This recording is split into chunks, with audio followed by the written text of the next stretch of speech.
mi the gogrial wa mi the kwala fi dam kan wel wal tin jare yen yen bu boto kan tangi we yamu wa mi the gogrial wa mi the kwala fi dam kan wel la jon tin jare yen yen bu boto kan tangi we alwel mu bandu nyan kai bu ben kun lo mu mo mu nyan kai ngong wala mu bandu nyan kai bu ben kun lo mu mo nyan kai ngong wala gar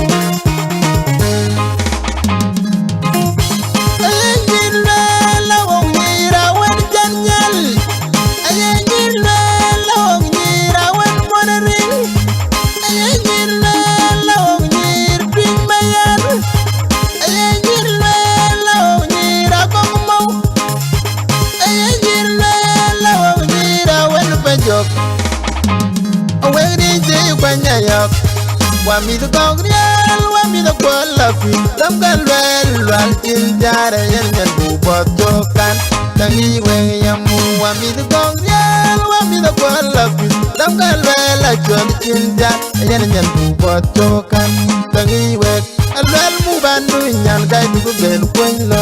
mu moy mu nyan kai ngong wala mu bandu nyan kai bu ben kun lo mu moy mu nyan kai ngong wala gar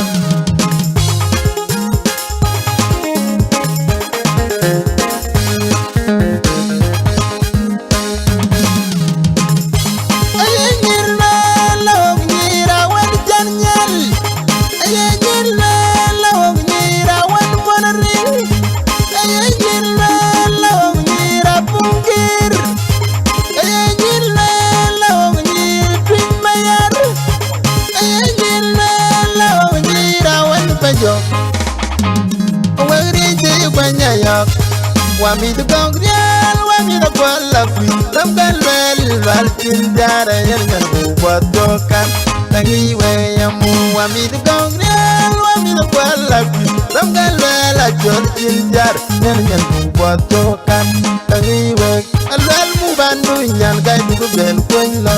mu moy mu nyan kai ngong wala mu bandu nyan kai bu ben kun lo mu moy mu nyan kai ngong wala gar